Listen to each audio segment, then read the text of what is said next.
Hello and welcome to All the Way Down, a YouTube channel all about the Scottish rock band Biffy Clyro. All the way down. Now usually I hate these kind of YouTube videos that at the moment seem to swamp YouTube, these kind of reaction videos, but this Biffy Clyro video is special, so I thought I'd give it a watch with you. So I've had this video saved in my watch later list on YouTube for a couple of months now. I haven't watched it. I thought I'd give it a watch today for this video. I think it is the earliest TV appearance of Biffy Clyro. So I've been a fan since about 2003, 2004, and as the band sort of grew in success, there's more and more TV appearances, more and more YouTube clips. As I've said in a few other videos, 2003 was huge because they got main stage appearances at festivals, which got them more coverage. But before that, even before Black and Sky, I think this is the first TV broadcasted show they were ever on. And it's called Biffy Clyro Live at the Arches, Glasgow. Broadcast on the 14th of November 2001 for BBC Two, which is a huge terrestrial TV channel in this country. And the TV show is apparently called The Beat Room. I've never heard of The Beat Room, but looking at my research, I found this article, which was published the month before the Beat Room episode. BBC Scotland's music show is to join the mainstream. So I think this is an article kind of publishing the news that the in-concert music show is gone from BBC Scotland, because BBC Scotland show different TV shows to England sometimes, is to move to mainstream terrestrial BBC Two next month. So this was maybe one of the first episodes that they broadcast on terrestrial TV. And it's a very rare, very old clip of them performing Just Boy. So in this country, the kind of biggest performance music show, it's not going anymore, but it's called Top of the Pops. I don't think Biffy ever featured on there. I remember being really excited when the band 100 Reasons appeared on there with their single Silver. And every once in a while they did put on, really big rock acts, but mostly it was, R&B, pop, what was in the charts, whenever it was broadcast for the last 20 years. So this is kind of similar. This is, I think, Scotland's answer to, Top of the Rocks or Top of the Pops. And in looking on YouTube for different performances from other bands on this channel, I hadn't heard of them. So I think they were all kind of on Biffy's level and maybe stayed there. So this is November 2001. This is pre-debut album. And if we were looking at singles, 27 was released 9th of April 2001. Just Boy was October 2001. So, this is a brand new single that they are performing. And what a way to do it. What a way to get it out there on BBC Two. The Beat Room. So I'm just going to scroll back and let's have a watch.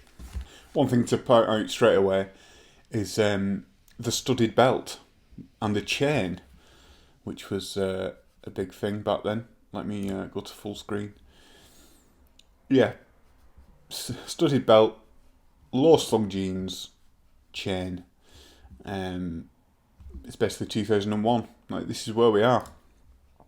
Nowadays, the audience would sing the first verse of Just Boy, because it is quite low to sing. Only in the second verse does he go up a couple of octaves. I don't know. But low slung guitar. Look at this. Look how low the guitar is. These days, maybe after Black and Sky, he wears it a lot higher, doesn't he? But quite odd to see. See this there. Look at this kind of stir into the audience was something that he really perfected.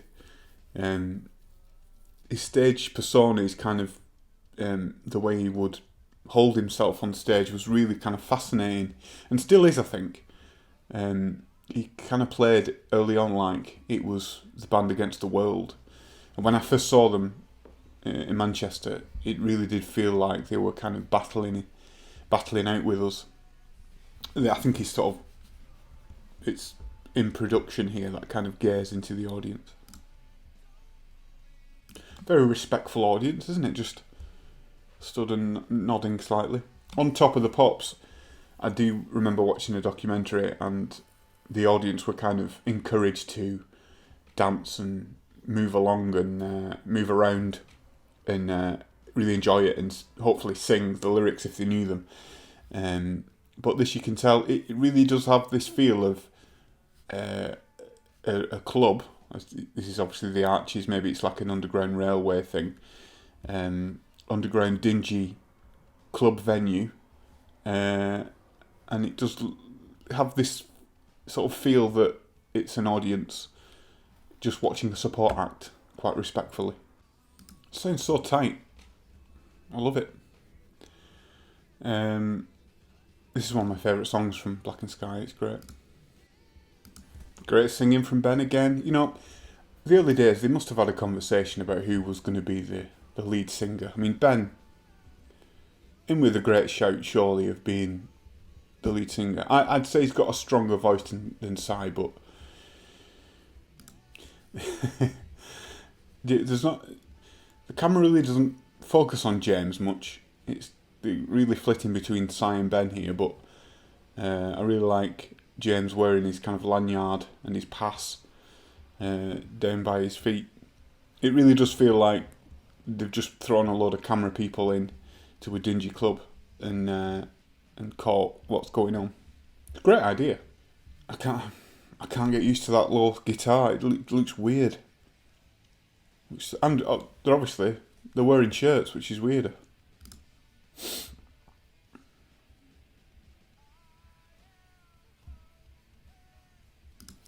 Notice here a lot of blokes who in 2001, 2002 looked a lot like me. Shirts, short brown hair, probably jeans, just watching and nodding along politely.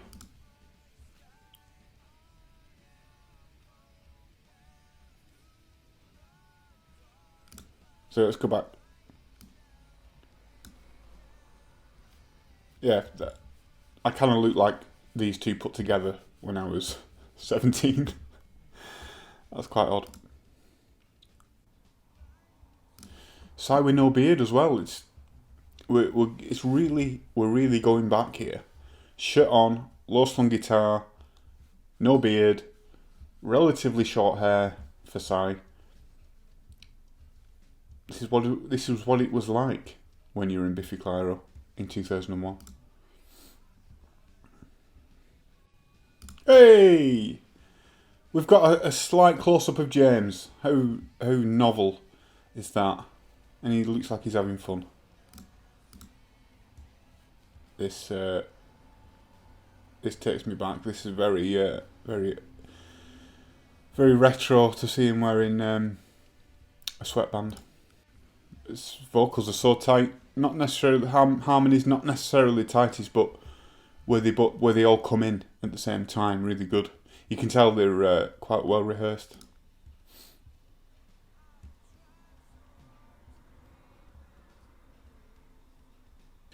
If you were to pick top 3 moments of Black and Sky, and I think I've probably done this, the end, the last 30-40 seconds of this song, outstanding. See, James is singing, there's no camera on him. He joins in on this bit, and I'll just go back to Ben, go back to Si, go back to the audience. I mean, what has James done to deserve this? Fantastic. I mean, it's got everything that kind of encapsulates the band at this point in the early days, Black and Sky era, the kind of gentle moments, the harmonies, all of them singing at the same time. It gets really loud at one point, comes back down. It's energetic. It's quite gentle. It's a really good advert for the band, I think. And to put it in this kind of venue, it kind of makes sense.